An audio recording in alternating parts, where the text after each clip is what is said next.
when we have this idea that 4 to 8% of the population of adults might have ADHD, there's a large percentage of those adults that are unaware that their experience of the world isn't unique, that they actually meet a criteria for a diagnostic of a disability, that the way they perceive the world and the environment they find themselves in is such a mismatch that the extra effort that they have to do every day to get through their day, to live their life to any normal relative means isn't a sign of weakness of character, will, strength, or intelligence. It's actually a difference in that gap between what they need and what they have access to. Hello and welcome back to Healing and Growing Hand in Hand podcast. I'm your host, Lisa Tickle, and today we've got Garrett Wood. Welcome, Garrett. Thanks for having me here. Excited to be here today. I know. I'm excited to have you here today. I know I'm going to talk about what our subject is going to be, but first I'm going to read your bio so that everybody can hear about you. So Garrett Wood is a clinical hypnotherapist, executive functioning specialist, and founder of Gnosis Therapy. He works with high-achieving, high-masking executives, founders, and entrepreneurs who want sustainable high performance without trading health, wealth, or relationships. Oh, I'm loving this so far. Over 18 years, he developed the AVE3 framework, assess, accommodate, align, which maps capacity across sensory processing. I don't know why I'm having such a hard time with this. I'm so sorry. Bio budgets, subconscious beliefs, attachment patterns, values, and executive functionings. He then applies clinical hypnotherapy, outcome-based coaching, love it, and somatic tools to end the boom and bust cycle of burnout for leaders and supports consistent, durable, long-term results. I'm sorry I kind of slaughtered your bio a little bit.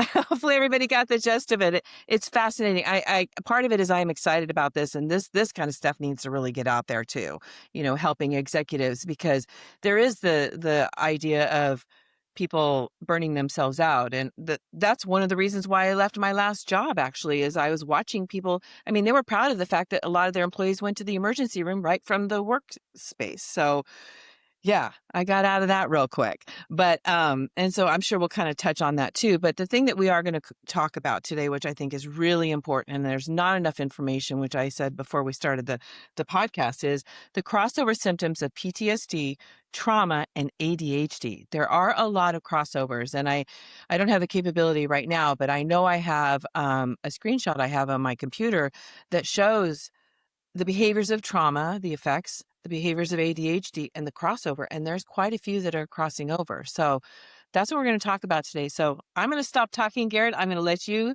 take over for a little bit and tell us more about you and what got you into this. Similar to you, I was in a corporate position.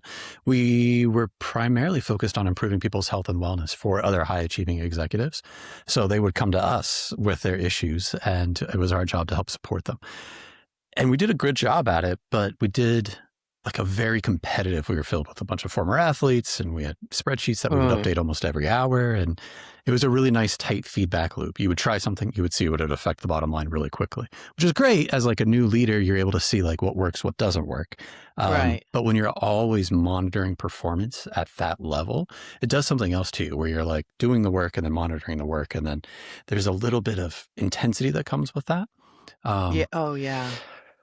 Yeah. And there was a gentleman there who'd been with the organization for 20 of their 25 years. And I was relatively new to him in my 5 years there. And every time I was having a bad day, I would look at the spreadsheets, see where he's standing, and then see him, out in the offices. And he always looked like he had it together. And I was like, man, if he can do it, then like there's hope for me yet. I got to figure this out. And so it would kind of like keep me going a little bit, but I would still have these rough days. My relationships were challenging, my interpersonal relationships, both at home and at work. I really loved and cared what we were doing and believed in the work, and felt like this was probably the best place to be able to affect the most amount of people. So I was very passionate about it. But that means when I left the day, I shut my laptop off, I closed my emails. So like my mind still kept going with all of those things. Just because the work ended didn't mean I did. And it eventually caught up with me, and I was pretty high functioning, but in pretty tough burnout. So I was still performing at work, but my personal life was a wreck, and my body was a wreck, and my sleep was a wreck. And my health had taken its toll. It wasn't so much the cardiovascular symptoms that it sounds like some of your colleagues went right to the ER with, I imagine, right? Yes. Yeah. Yeah, mine was mostly chronic pain syndromes, aches and pains that Yes. show up in the body, not go away. You know, you go get imaging and they're like, there's nothing wrong with you. And you're like, Hmm. but I'm in pain. What is happening here? I can Uh, so relate to that. Oh my goodness. Unfortunately. yeah. And so, I was there working, enjoying the work as best as I possibly could, feeling passionate about it. And then suddenly that colleague that I had was let go. And within 2 weeks, I was sitting in a meeting with his replacement. And it was a shock to everybody. But in that meeting Yeah. with his replacement, we'd gotten word that he had decided that he'd given so much of himself to the organization, so much of his identity, his life, that without that title, without that position, there wasn't much left for him to keep living for in his own personal life. And so Oh that my was a God. really big wake-up call, that burnout isn't just, trips to the ER at its worst. At its worst, it's not just chronic pain syndromes. It can take even more detrimental effects into people's lives. And sometimes Oh these God. organizations carry on, at the expense. Some of their success could be built on the back of these burned out individuals. And I actually don't think that real lasting success comes at the expense of our well-being. I think that's a myth that we've all bought into and are Yeah. enacting and sometimes expected to perpetuate. But Yes. really, like real lasting success comes at through building your well-being. The better your well-being is, the harder you can push for longer without it causing these like catastrophic cascading effects in all of your life and relationships. Yeah. I had one of my therapists say to me one time, wasn't that long ago, when I was working at the company and I was so stressed. I loved the work that I did. I loved the Yeah. people that I worked with. It was the whole corporate environment. And so that's what was kind of hard for me. It was I did enjoy what I did. But she said to me, you can't heal in a corporate environment. You can't heal. And she was so right, because it's been 3.5 years, I think, since I quit. My health has gotten so much better, so much better. Yeah. When you're in that environment and you're always expected to be on, or you like have that internal dialogue where you believe that you have to be, right? Yeah. It's really hard to get into that restorative state. And when we're not able to access that consistently, reliably, when we need to, that just carries really long-term impactful consequences. And that's some of the stuff that we see with PTSD. That's some of the stuff we see with CPTSD and trauma. Uh-huh. And it's definitely something that shows up at a higher rate for people with ADHD as well. Interesting. So tell us a little more about that. I'm really Yeah. curious. So there's lots of different ways to talk about ADHD. One of them is it's a neurodevelopmental difference in the way that the brain forms, functions, and operates in perceiving the world around it. A lot of people think of ADHD as an inability to focus or have attention. Right, but you Yeah. overfocus, right? You get Well, real focused on something. yeah. So it's this idea that it's challenging to decide and choose and kind of rein that in on where you're focusing, because they actually have a lot of perception of a lot of extra things. Their brain is always looking around its environment, interpreting what's important and what's noisy, what you want to focus on versus what's not important for that task that's at hand. And for some people, when they're doing Hmm. a task, that part of their brain that isn't focused on the task just kind of gets quieted down, right? It's like if you're like a music producer and you're like, I want to hear the vocals on this track more than the bass line. But with Right. ADHD, if you're trying to hear the vocals, you still can't tune out all of those other things. So you're actually having an overabundance of attention and an inability to filter it. And so for those individuals, when they're doing a task, the amount of effort they have to do to maintain the focus while they're doing that Mm-hmm. task is exponential relative to other people. And so we see that show up in what you call their executive functioning deficits. The amount of effort it takes for them to complete the same task as someone else without ADHD requires more from their nervous system. So at the end of the day, it may have been the same task, but they had to spend more energy, more attention, and more effort just to accomplish the same thing. And if it's a new task or a different one, or it's not something that they're necessarily excited, interested, Oh. and passionate or urgent in, it gets even more challenging. If they're in an Yes. environment that doesn't necessarily cater to their sensory profile and there's a lot of distracting noises, it makes it even more challenging, right? And so Mm-hmm. it can be like a really toxic environment for them to find themselves in, when their nervous system has these needs and then the environment is not set up to match them at all. The only difference is their willpower to be able to make that happen. And that has a cost to it. Wow. So, I had someone say to me that has ADHD that it feels like there's just so much going on in their head and it's trying to come out and it gets stuck in a funnel. That's the way he described it, is that there's just so much going on and it's trying to all come out and it's all getting stuck in a funnel. Isn't that interesting?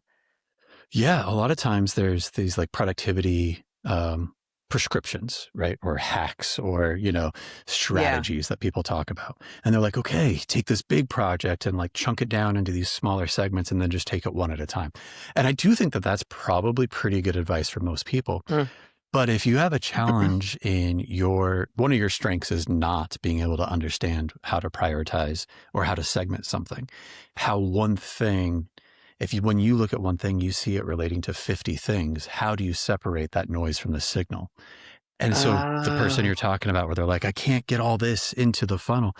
It's like the Three Stooges when they try to walk through the door frame, all three at once, they get Exactly. stuck, right?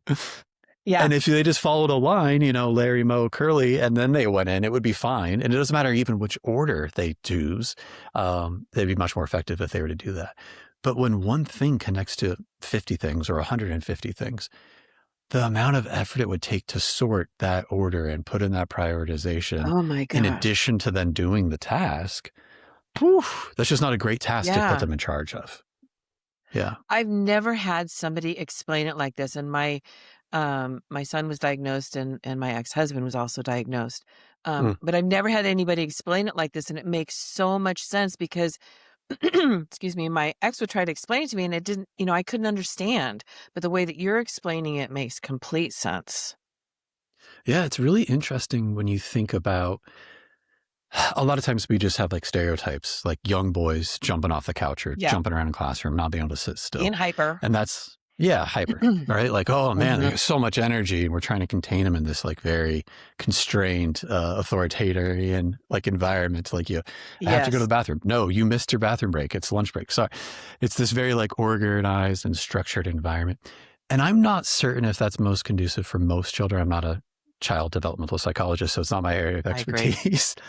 But I definitely know that environment isn't very helpful or conducive for people with ADHD, regardless of their presenting symptoms, because there are different types of ADHD. We also have the inattentive type, where if they're not able to engage in a task that feels exciting or interesting to them naturally, they have a really rich interior world. So they'll retreat into their imagination and then they'll go off and be on some grand adventure, something exciting and interesting to their own self.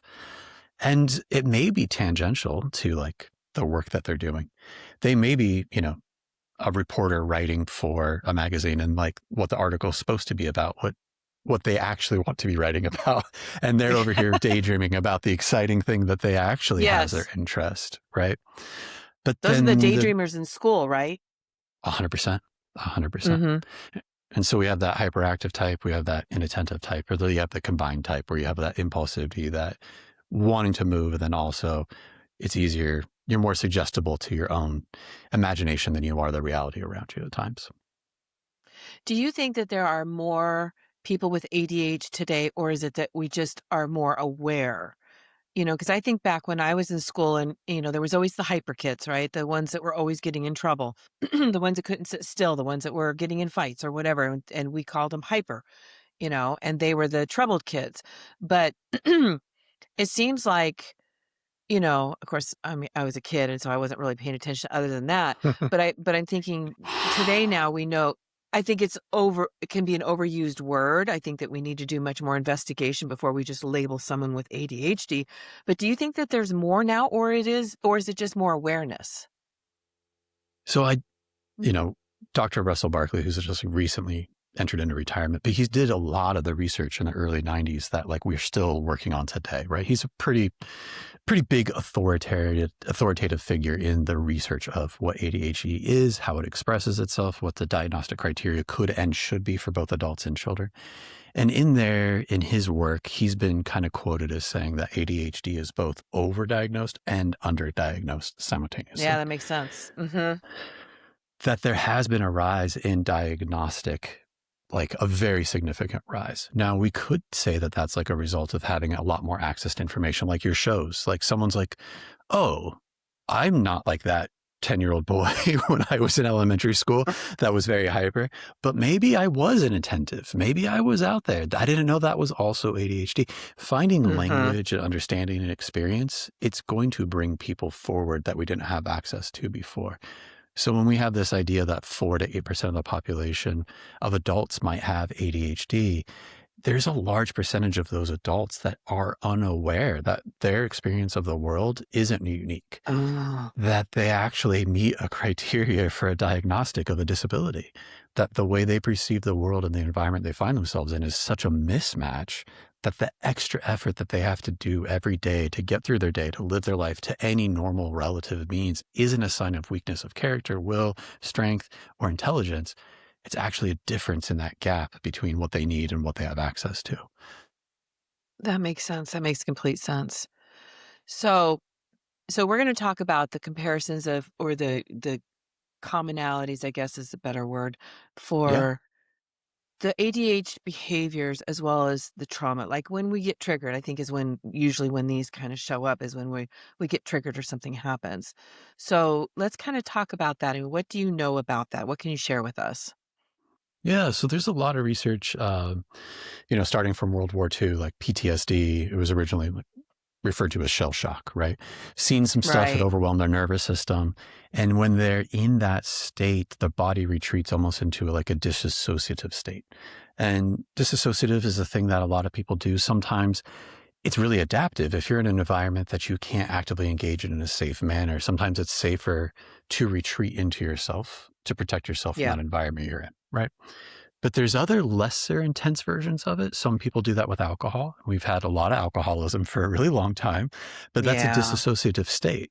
And it's protective sometimes. It's a nervous system depressant, so it can kind of calm and relax your nervous system. It gives you a sense of relaxation or a lack of inhibition. So that way you can kind of, have more emotions or display some of those things.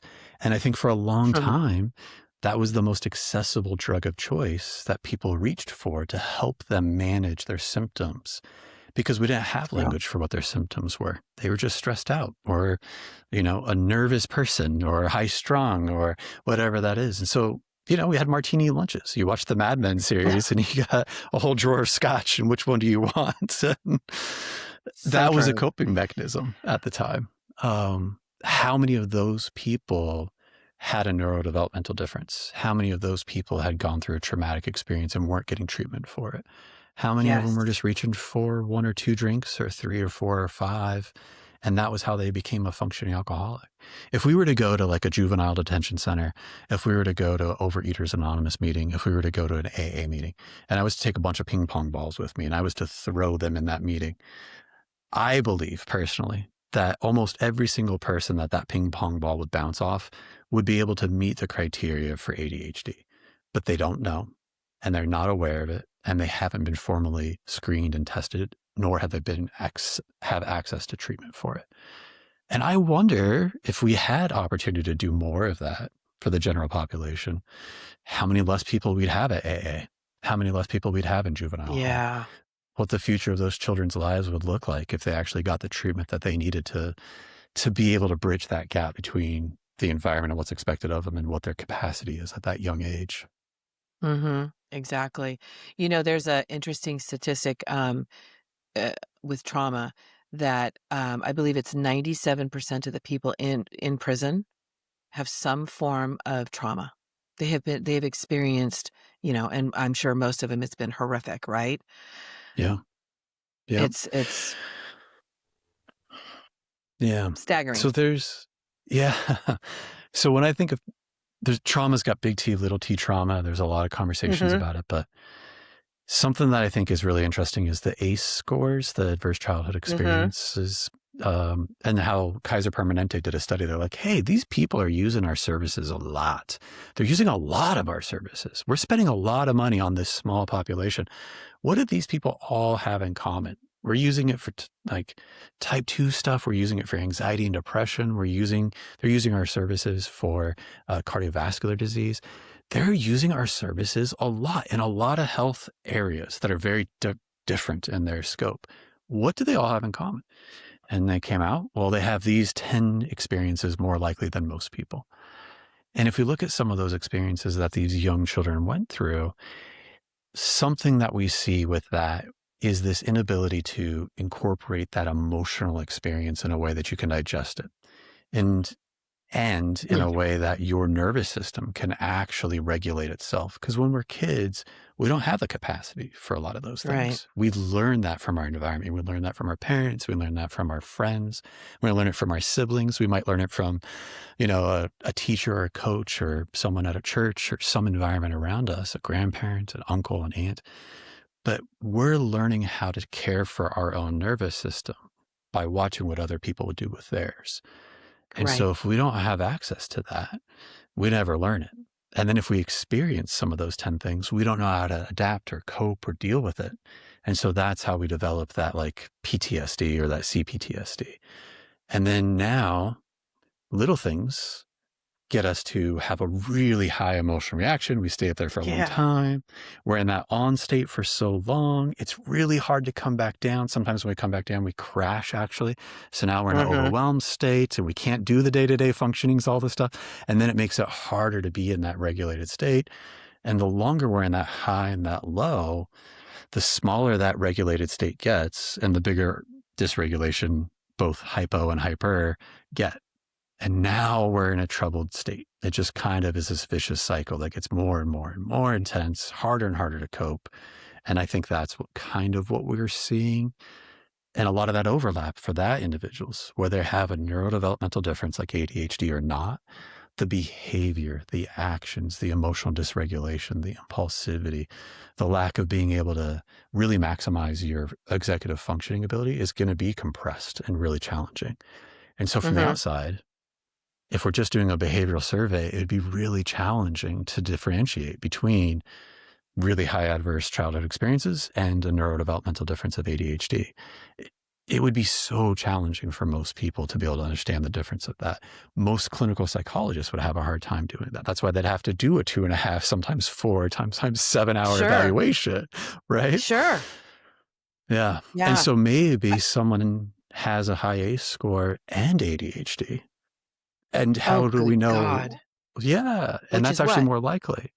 So if you have, adverse childhood experiences and you grew up in a household where you inherited your ADHD, you're more likely than the average person to have higher ACE scores because you're going to have a more unstable home environment just because having ADHD makes it really hard to create stability for you, for your family, for everyone around you. Yeah. The one thing you brought up earlier that is true in trauma, you were mentioning how there's probably a lot of people that don't realize that they have ADHD, and it's the same thing with trauma. And it's almost like, for instance, I knew my brother was abusing me as a child. I knew that. I was very aware of that. What I didn't see was my parents' part in this whole thing. I didn't see that until I was an adult. I didn't see that until I was in my 30s when I finally went, wait a minute. Okay, my dad didn't protect me, and I started thinking about it.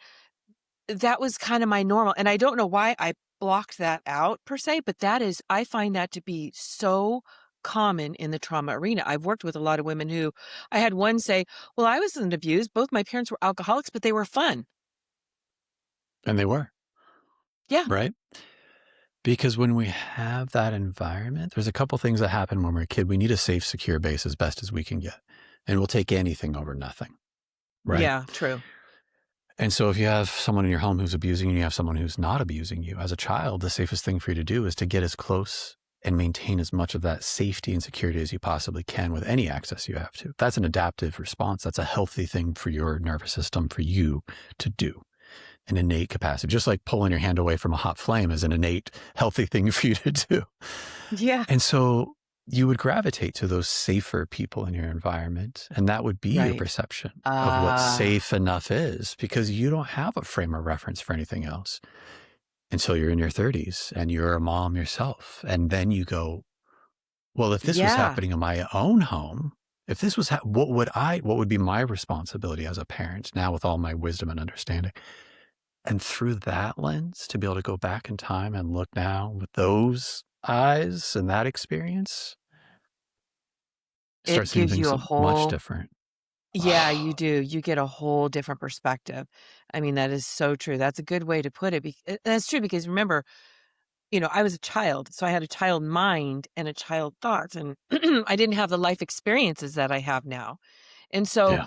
how do we okay, so that is a big problem for you, right? You've got these people Yeah. walking around with ADHD having all these behaviors. And as we get older and we're realizing these behaviors or our behaviors are affecting others, I know for me and how hard that is, it can be a spiraling effect of taking you down a rabbit hole of really feeling crappy about yourself. So, what's the solution to this if there is one or more than Get one? get treatment. Get help. Raise your hand. If you even mildly suspect that the life you're living is not as enjoyable, helpful, or healthy as you would like it to be, and you think that maybe your experiences relate similarly to something you've seen or read or heard, it's worth checking out. What's the worst they can say? Nope. Okay, great. If they say, yeah, absolutely, it is. And like, here's now a lot of options for you. When people get diagnosed with diabetes, it doesn't behoove them to put their head in the sand and not learn about it. Yeah, It only makes that's things true. worse, right? Hmm.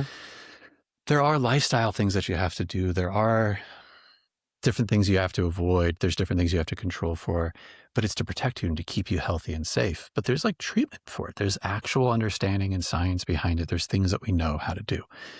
And it's totally normal. Same thing if you have heart disease, totally normal. It's no different than those things. It affects the same systems. It affects your stress response. It affects your ability to focus and cope. And so if you think that maybe some of these things that you've read about apply to you, it's worth going and getting it checked out for. Your life can only get better. That's so true. And I know one of the things that that people with ADHD a lot of times struggle with is relationships. And it makes sense.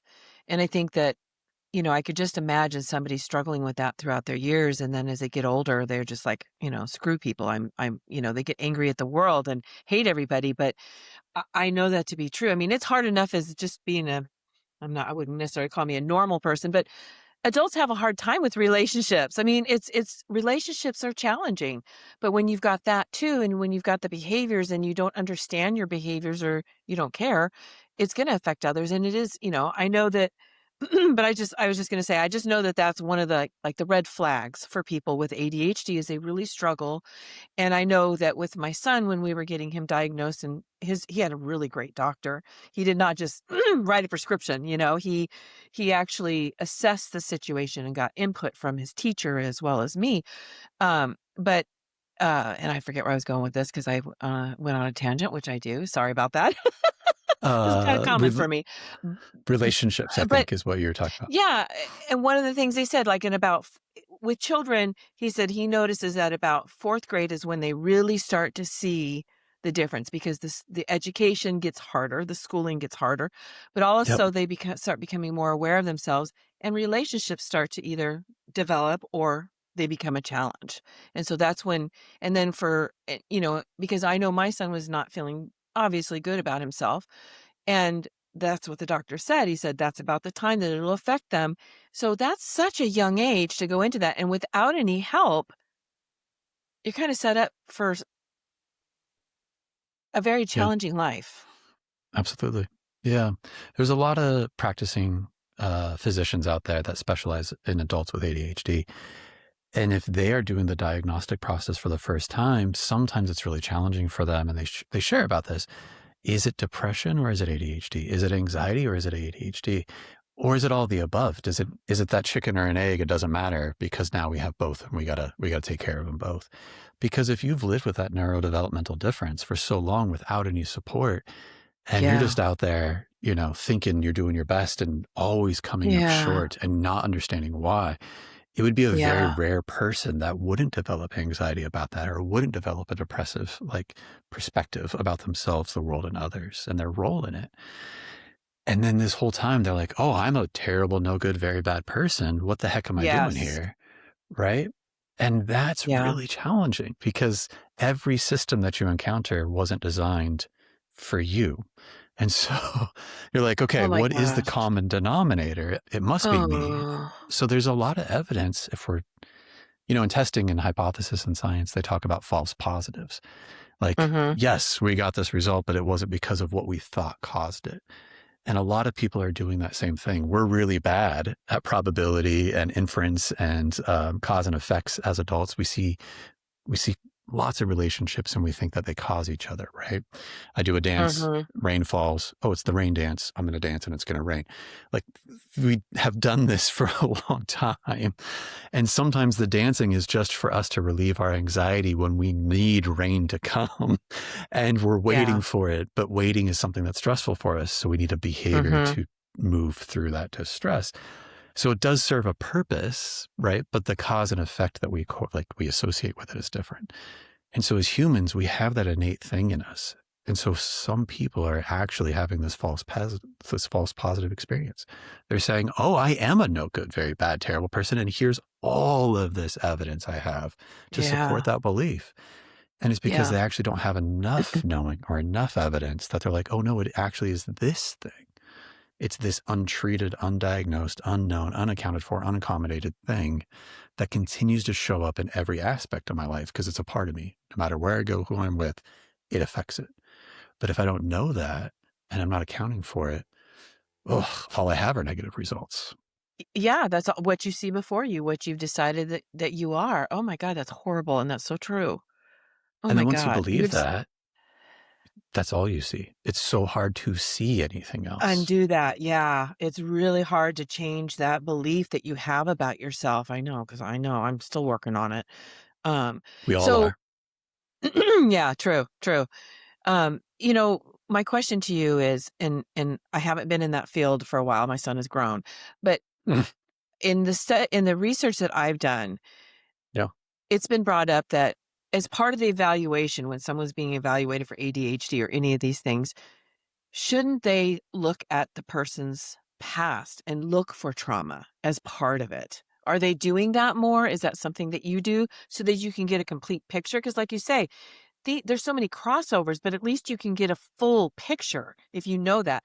Because I know when my son was evaluated, because we took him to his regular doctor, we also took him to a psychiatrist because I said, I don't want to just give him medication. I want to find out what we can do to help him other than medication. But Yep. none of that was ever brought up. None of that was ever brought up. Yeah. I think trauma's had an explosion since the Body Keeps the Score book kind of hit the market and a lot of Yes. people started reading it, right? Prior to that book, I don't think people had a common language to be able to talk about these experiences in a really powerful way. And how that continues to show up and affect people day to day, week to week. And then once we have that language and we can point to it, we can talk about it, we can then think critically about it and reflect on ourselves and the people we know and all the case histories we've seen. But then we still have to go out and verify all that. Is it real? How do we know? How do we differentiate? I And how do know. we create certainty around that differentiation? That Mm-hmm. is hard work. And science moves very cautiously because they want to be very certain as they Sure. possibly can. And so I'd imagine we're probably 10, 15 years away from being able to have really powerful, scientifically validated screeners that talk about adverse childhood experiences or incidences or ADHD or some other different type of neurodivergence. But at the same time, if you have one, you're more than likely to have another. And we already know that. And so it makes it hard Yeah, to that's differentiate them. yeah. But is it true, like I was saying earlier, how some of the Yeah. behaviors cross over, right? Can they be Yes. treated the same? So if you have ADHD and you have another person who doesn't have ADHD, but they have had a really high ACE score and the way that they cope, they haven't had any intervention to be able to handle their emotions or deal and work through their emotional regulation, let alone the distressing event that they experienced and how it shows up. The behaviors that they're going to display for both of these populations is going to be in a deficit of executive functioning. They're going to have more challenge getting through the day, getting their to-do list accomplished. The way they each experience it they're going to have a lot of symptoms that if they were to sit down over coffee and chat or a glass of wine or two or whatever, they'd be like, yeah, I feel that too. They'd be like, yeah, me too. Isn't this hard? Yes, this is so hard for me. Yeah. The difference would be that in one, it would be all day, every day. The other one would be, well, there are times where it's better when I'm not around this type of Oh, environment or these types of people, when I'm not thinking about it or I'm not stuck in a depressive state. When I am good, I'm pretty freaking good. The other part would be yeah. when I'm good, it's still a struggle. It's still Oh, hard because it's a difference in neurotype, not just experience. But oh, that commonly, makes so much sense. it would be really hard to find that person who's just had ADHD because what their nervous system needs and the environments they find themselves in are such a wide gap that itself can be its own type of traumatic experience for them when they feel like they're always at odds with every experience that they go through. So when you sit that person down with ADHD who also has CPTSD because of that, and Oh my someone who gosh. has a trauma, now they're going to be relating each other too.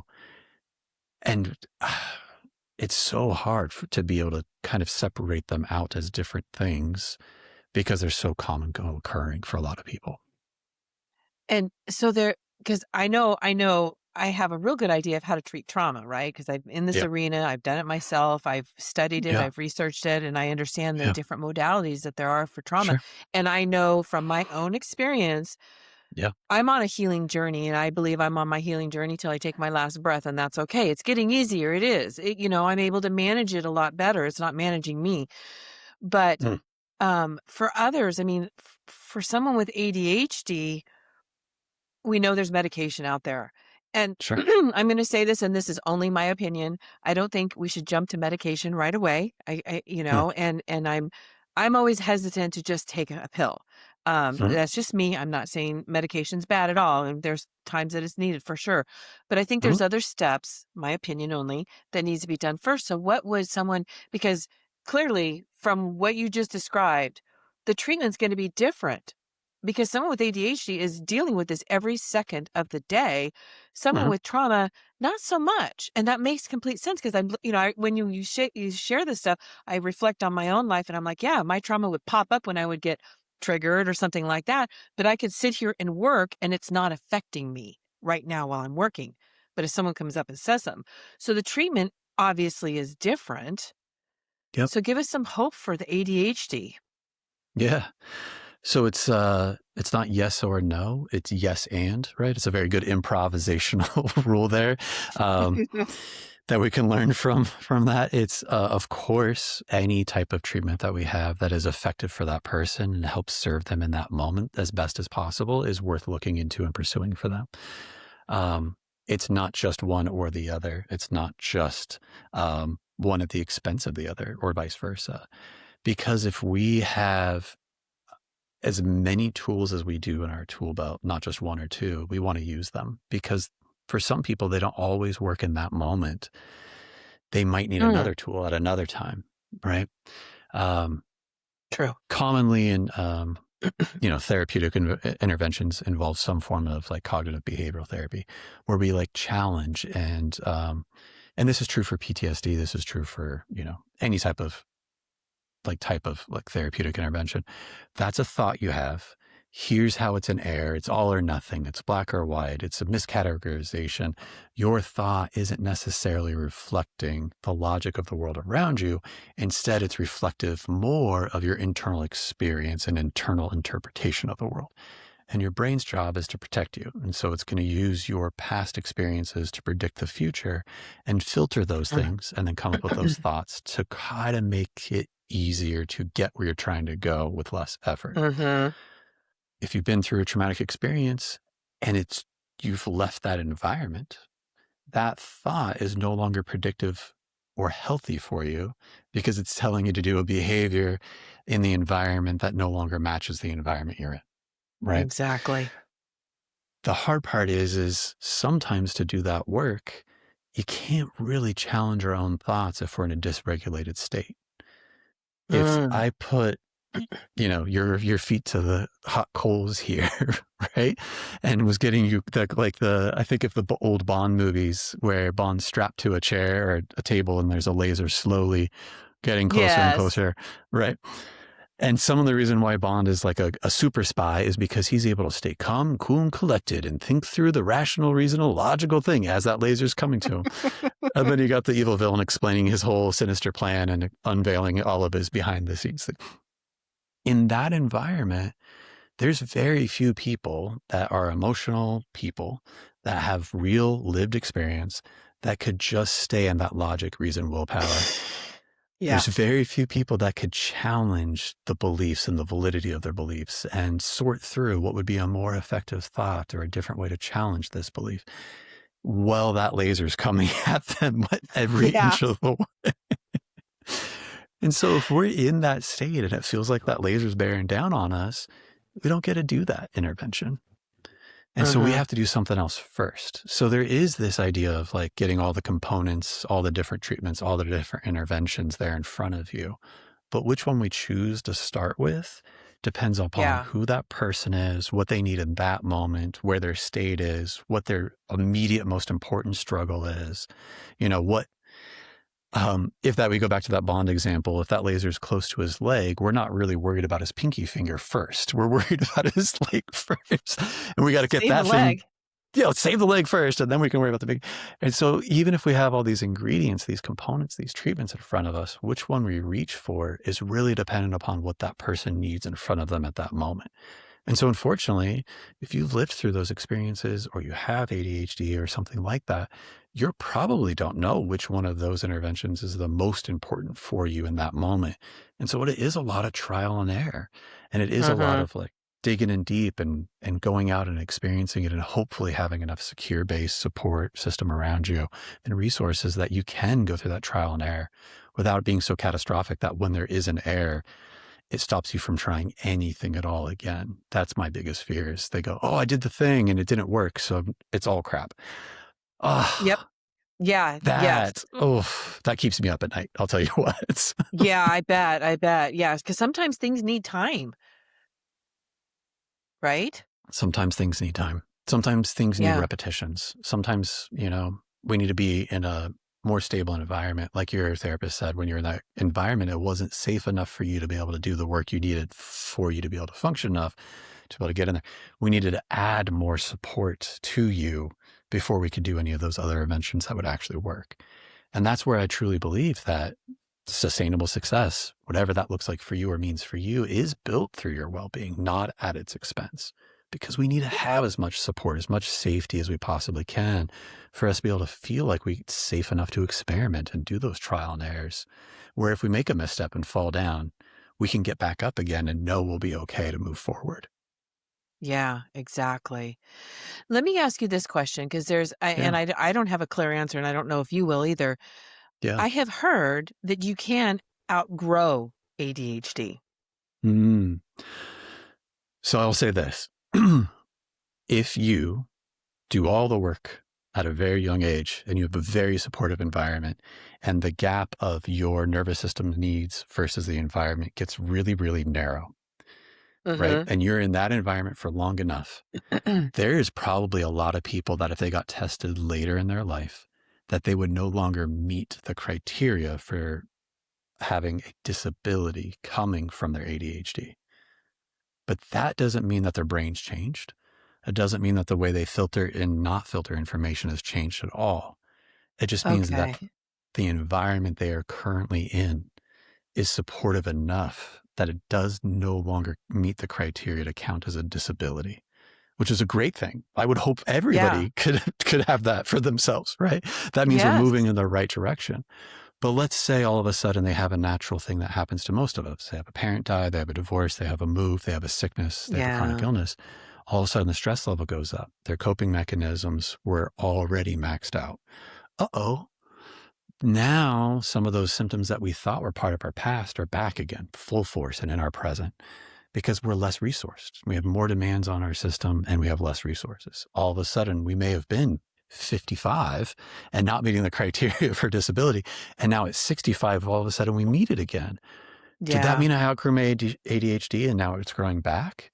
No, it was always there. It's not the ADHD that changes, it's everything around it. The And then the situation. symptoms that you display. Oh my goodness, that is so helpful. Oh my goodness. Because I thought, how do you outgrow ADHD? And I'd heard that. And then I just thought, so what you're saying is someone who has been able to finally learn how to manage this, right? 100%. And they're in the right environment will make them successful. Absolutely. Yep. And there's a whole theory out there that most disabilities aren't, the disabling part of it isn't innate to the difference. It's in the environment that difference gets expressed. And so the most common analogy that I hear is like if I can't speak or I can't hear, but I grew up in a society where everybody does sign language. Oh, well, I can get through I can order my favorite drink at the coffee shop and it's not a problem because the person behind the coffee Right. shop knows sign language. I know sign language. We all speak the same language. No disability here. But that doesn't mean the physical difference of how you perceive the world has changed. It just means that the way that you're able to operate within the world is not diminished because of that difference. And so the disability comes out of a system mismatch between what your needs are and the environment around you. And so that is true for most disabilities. We can create a system and an environment where people can show up and participate actively. We can design it for those people that are on the extremes here. And then everybody else in the middle, the normies, whatever you want to call that, they'll be okay too, right? But if we design it Right. just for the people in the mean there, that alienates a large majority. In fact, Yes. most people, right? Or at least most people at some point in their life, because we're all going to get in a car accident. We're all going to have some type of physical ailment that we're going to have to deal with. We're going to have some type of grief that overwhelms our system. I don't care if it's your cat and dog who passed away. You would be normal to have a state of depression when that happens because this loving creature is gone in your life. And it's going to be hard for you to show up at work as your best self for those 3 weeks or 3 months or whatever it takes for you to move through that grieving process. If we don't have a system in place to accommodate you in those needs, we don't have a very effective system. And that's if everything else is going great, right? Yeah. Yeah. What if we have a chronic illness? Uh-oh. What if we have a neurodevelopmental difference? What if we've been through some traumatic experiences at a young age? Uh-oh. Now we start talking about a vast majority of the percentage of the population. Every human that will ever exist will have some of these experiences. If our system Yeah. isn't designed to accommodate them, we're disabling those people when they're going through that because of the system You we're are creating.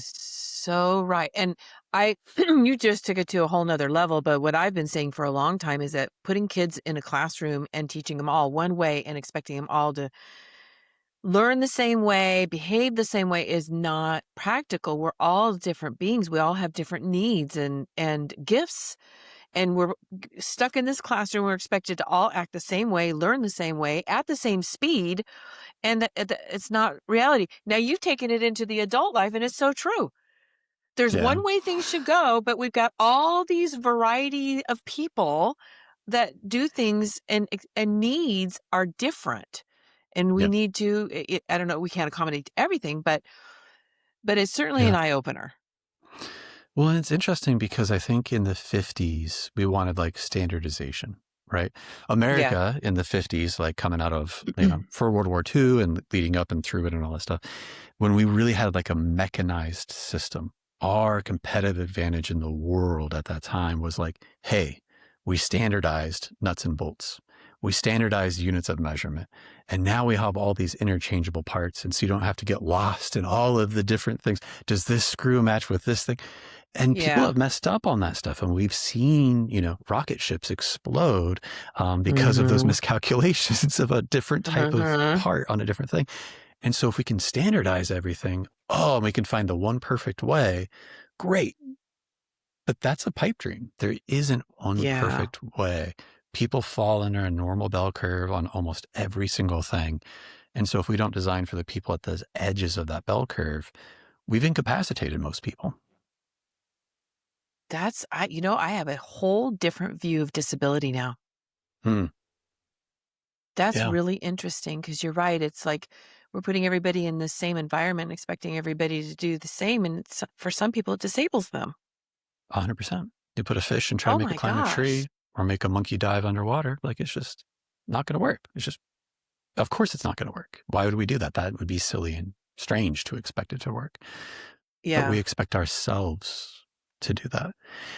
And human Mm-hmm. health doesn't work that way.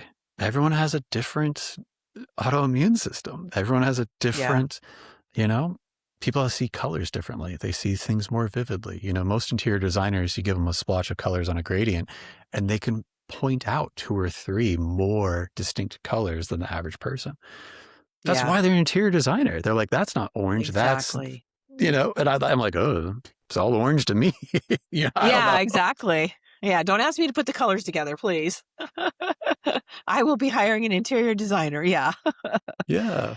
Well, so how does your company help in this situation? In a situation with somebody that has ADHD or trauma or both. Yeah. So most people have a time in their life where they've experienced something distressing. And then a lot of people that I work with, the one thing that they absolutely all have in common is they're passionate, driven, caring professionals. So they work really hard. And some of what makes them really good at what they do is they're able to tune out their own needs. They're able to like turn up the music in the car instead of like paying attention to the check engine light or the oil change light or the airbag is off light. And they have this idea that like performing the outcome feels good in the moment, hopefully will feel even better in the end result. And that if they do that, that feeling will be enough to make them feel better every day. Right. And then it doesn't. And so then instead of going, oh, maybe this thing isn't the right way to do it, maybe it's not enough of it. So they double down and they do more work and more work. And they never quite feel like they're arriving. And then they make an assumption that maybe it's the place they're working. So they go somewhere else. But then it shows up again. They're like, oh, dang. Okay. And then maybe they try something else. They take more downtime. They try one of those interventions and it doesn't feel like it really makes a difference. And then they are scared because they start to believe that, oh, no, it's me. It must be me. I'm the problem instead of these systems or these environments. And then they raise their hand and they ask for help. And sometimes they get really good help that works right off the bat. But sometimes we need to do some of this work we're talking about. We need to dive in deeper. And so what works for one person doesn't work for another person. If you met one person with ADHD, you've met literally one person with ADHD. How it displays and shows up in their life is dependent upon all the experience they have, their hopes, dreams, wishes, values, and strengths. And so some of that A3 framework that you talked about is we're going to go through. We're going to talk about this. We're going to talk about your sensory needs. What do you actually need to perform your best? Do you need more stimulation or less? And I always joke with people like, parallel parking, I can do it. I'm not bad at it. But if I'm listening to the music and it's a sunny day and the sun's beaming in through the windows, it's really hard. I got to turn music all the way down. I have to ask everybody to be quiet. It's okay. Now I can focus. Now I can do it, right? But being able to know that about what you need is so important. And we take that for granted on such a small level of sensory perception. But then knowing how much sleep we need, how much food, how much protein, another level, how much our subconscious beliefs about we made when we were kids about maybe I'm not good at this or it's not made for me or I'm not enough or I'm not worthy show up. Sometimes it's about our attachment styles. Maybe we didn't have access to reliable caregivers enough. And so now when we go in with relationships, it's really challenging because we're like, oh, are they a micromanager or are they a sink or swim? Does this person really like me or not? They said they like my shirt today, but they didn't say that yesterday. Does that mean that they hate me? Like these things show up and distract us from getting work done. They're there. We all feel a version of it, but how intense it affects us and how much effort it takes to tune those things out so we can just be a person is about that work. And it's not just there. It's like the values at your last position, how much of what you appreciated about yourself and how you work were you able to express and have people appreciate that about you. That's the difference between like a collaborative work environment or a toxic one is often that makes a big enough difference for people. But then knowing your executive function strengths as well. Sometimes people are really good at starting a project, but they're terrible at finishing it. Some people are terrible at starting, but they're excellent at pushing it through at that final moment. Well, if we know that about ourselves, how can we accommodate that and align our environment to match our needs so we can bridge that gap a little bit easier? And so a lot of it's assessing that and then figuring out, how do we accommodate it? What can we do for ourselves, for others in this environment? And then how do we design what we do moving forward so it can be more successful? And we try to do that really practically, like very practically. I have a hard time brushing my teeth in the morning. Okay, well, how do we make that easier? It can be as silly as some of that stuff. Writing an email sometimes, how responding to an email appropriately. Yeah. You I think there's so much expected of us to know. Does that make sense? Oh, And I yes. know for me that was such a huge thing, because when I was growing up, it was expected of me to know that stuff. Like I Yeah. wasn't taught, it was expected of me to know that stuff. And so I would imagine by the time you're an adult, you're doing this stuff and you're putting this pressure on yourself of, like you say, I know I've learned what my gifts are and the lane that I need to stay in, but so many people don't. They think that they should be all over. And then when they don't see that they're successful in all this area, that will add to your depression as well. What's wrong with me? Why can't I do this? It's just not your lane. It's not in your pay grade. It's Absolutely. not what you should be doing. It's not your gift. Yeah.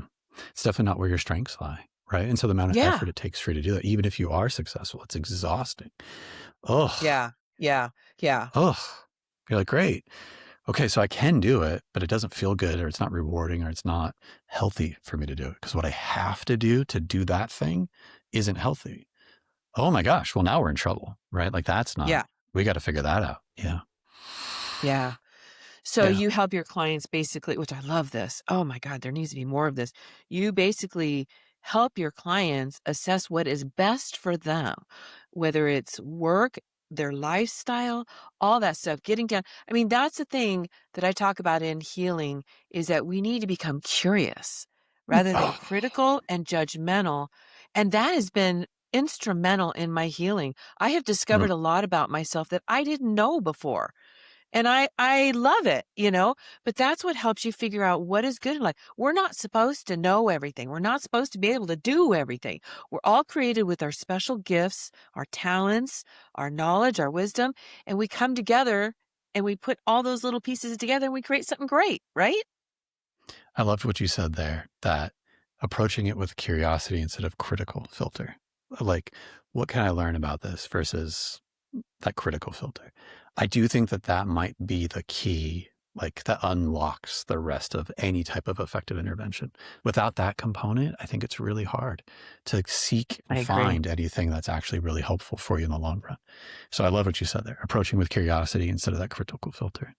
That's got to Yeah. be the prerequisite for everything, right? I agree, because that kind of cracks the door open to you to Yeah. explore other things and I'll give this example. Maybe this will help the listeners. I know you're getting it, but I used to get so frustrated because I felt like I would run up against a wall, and I didn't know how to get around that wall in my head. I didn't know how to work through that situation. All I kept seeing was this dang wall. And all I had to do was turn to the right or turn to the left or turn around, and I would have it. But all I kept doing was butting my head up against this wall. It just takes one question that Yeah. will open that door that you go, well, maybe, like, wait a minute, maybe there is something different. And as soon as you allow that, as soon as I allowed that in my life, that's when I started to see a way around that wall. And guess what? I don't Yeah. see walls anymore. If I see a wall, I know, oh, I just have to turn. That's all. Do something I have to different. figure out what this isn't working. Okay, so what could work, right? Let's find out. I don't Right. know. Yep. Right. I Yeah. love that. We all need that so much. We need to have your business explode and help a lot of people. I'm serious, because that would be so helpful for so many people with PTSD, with ADHD, or not. Yeah. Even if you don't meet the criteria for either of those, doesn't mean you haven't gone through those experiences. That's the interesting Correct. part, right? Yes. You've been doing so well that now, if you were to do a diagnostic, they'd be like, no, you're fine. You don't meet the criteria for this, right?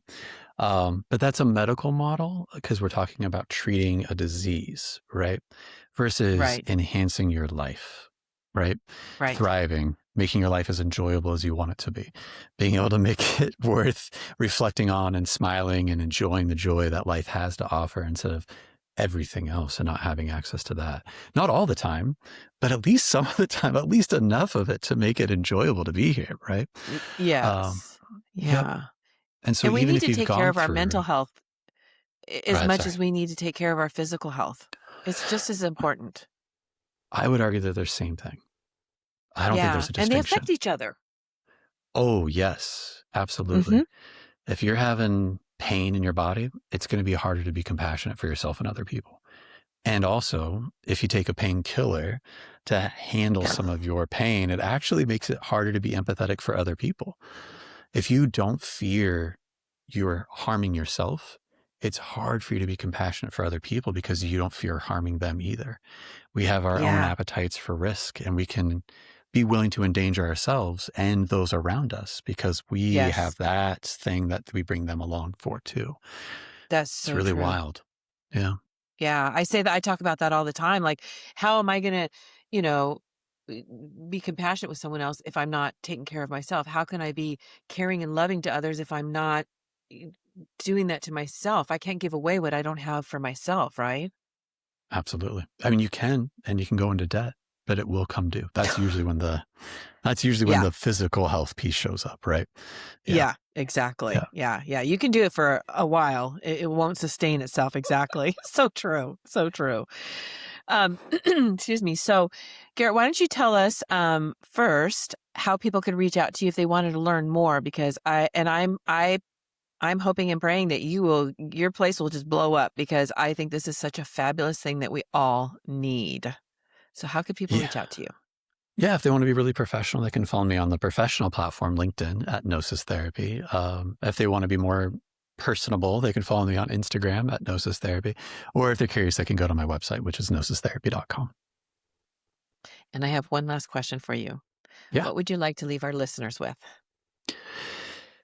Uh, if you believe that success requires sacrifice, I wonder if you Yeah. ask yourself what that belief costs you yesterday, the week before, the month before that. And if instead you chose to believe that sustainable success is built through your well-being instead of at its expense, if you chose to believe that, what would look different about yesterday? What would tomorrow or next week look like differently for you?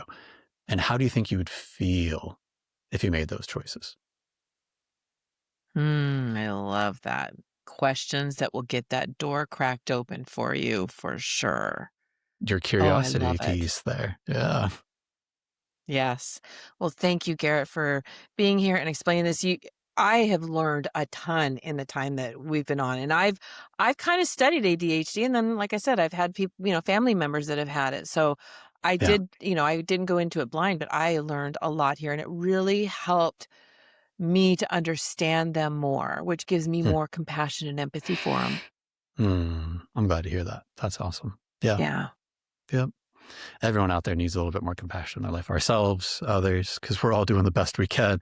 And it's getting harder, it Yeah. feels like, every day. So, we need Yeah. more compassion now than ever. Exactly. Well, thank you.